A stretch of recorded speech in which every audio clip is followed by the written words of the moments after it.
DA members are now gathering at the Herbert Memela Square. You can see with the visuals we are showing you with my colleague Herbert Memela now. They are gathering in their numbers here at the Herbert Square, where they will be marching to Luthuli House to hand over a memorandum of demands, which they say essentially their leader John Steenhuisen will be speaking at the offices of the ANC headquarters at Luthuli House, where they will be marching past and they will be going to a nearby park to address their members and speak to some of the proposals that they have when it comes to energy generation within the country. You'd know that the power utility Eskom was at Scopa yesterday in Parliament, which is the Standing Committee on Public Accounts, responding to some of the issues pertaining to load shedding and the plans to roll out load shedding in the country for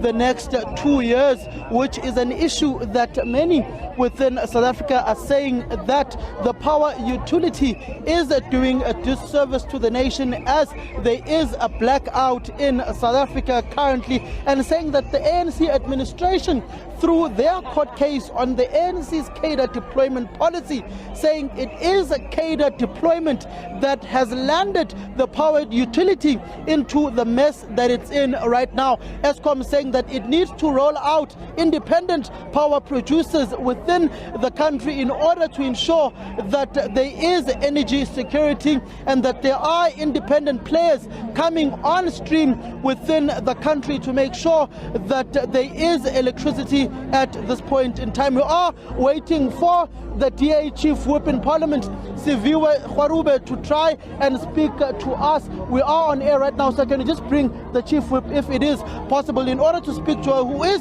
one of the DA leaders who has been very vocal on this issue of the power utility. As you can see, some of the placards here, so can you please just show us your placard, power to the people. They are also saying on this side, stop the increase, which are some of the issues that are being raised by people. And ironically, it's also the ANC in itself that is also saying through its president and president of the country that South Africans should, in fact, and he has tried to persuade the Eskom board to say that they must hold off on the tariff increase that has been granted by NERSA.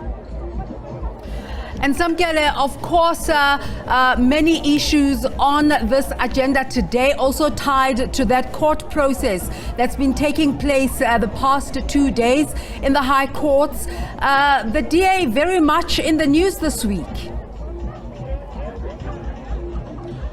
Indeed, the Democratic Alliance has been raising the issue of the ANC's cadre deployment very sharply, particularly with the revelations coming out of the State Capture Commission of Inquiry. When it comes to cadre deployment, you saw the Ministry of Public Service and Administration in court yesterday in that court case covered by Kenny Mapanga, saying that there is no undue influence by external factors when it comes to the appointment of those whom are within the state, the ANC through its legal team, saying that the Democratic Alliance is trying to mute a political expression of the African National Congress and of the DA in itself, in saying that if you don't have political expression in those you deploy in government to ensure that your policies are truly implemented within the state, which is what you campaigned on when it comes to the manifesto of the parties gunning for elections, it becomes very difficult in order to influence government if you do not deploy your own people into government to ensure that policies of that party are thoroughly implemented. Then you've got Eskom, on the other hand,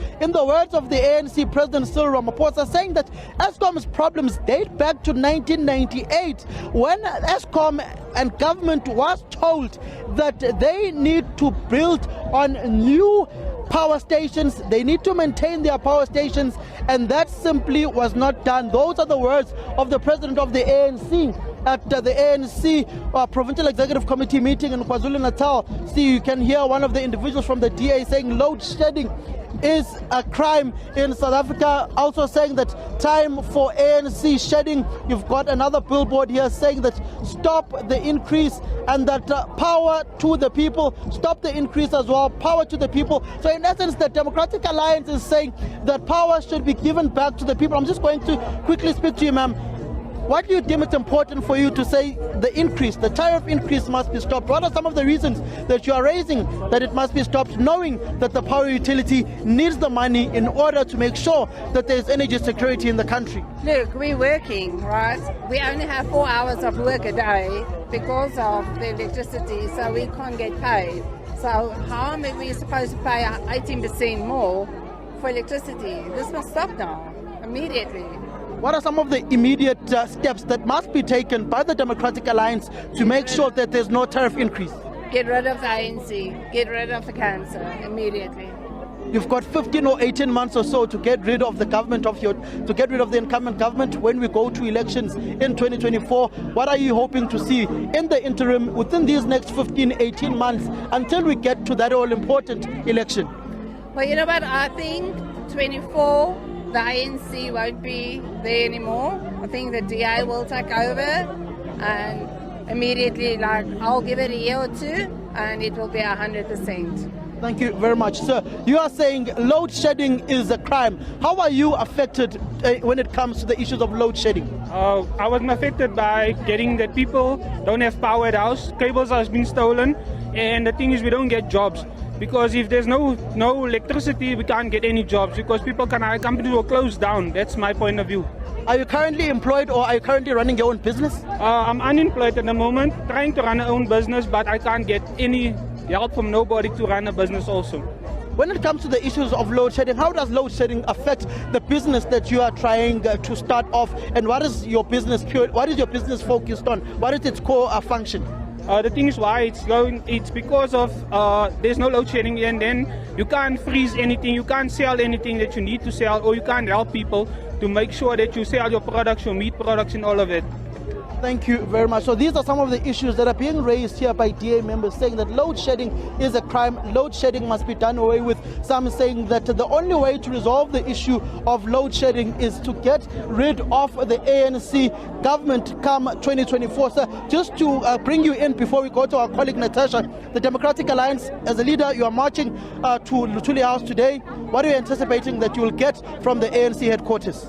Well, we're anticipating this march to be peaceful and orderly. On our side, at least, we've cooperated with police and law enforcement. We've abided by all of the conditions that have been set. But most importantly, we expect this march to shake the ANC, because that is the strategy. We have to apply the pressure at the point where it can actually make a difference. We've said from the outset, the country's electricity crisis is ANC engineered.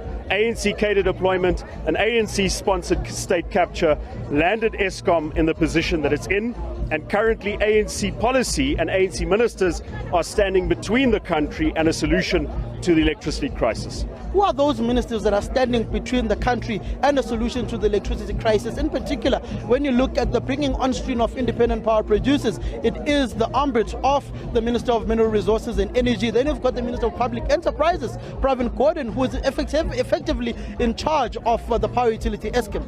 So let's start with the last one, Minister Gordhan. 2 years ago, the President got the advice, which he accepted, that Eskom must be unbundled. The transmission part of it must be removed, separate entity, so that we can invest in the grid, because if we don't upgrade the grid, we can't uptake new sources of electricity, wind and solar.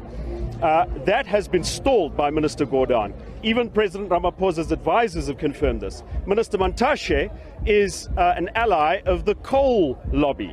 He doesn't want South Africa to go online with alternative energy. And this is what's holding us back, along with many other things, which the President knows what to do. He just lacks the direction and the courage and the conviction to do them.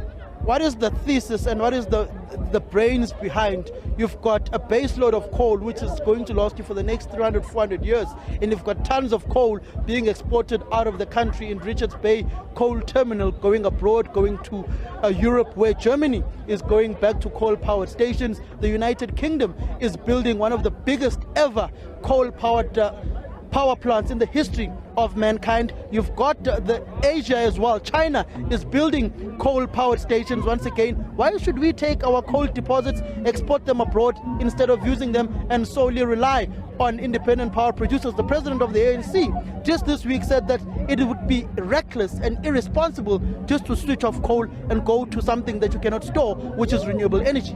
But that's a false argument. Nobody's saying we can stop relying on coal immediately. Of course we're going to rely on coal.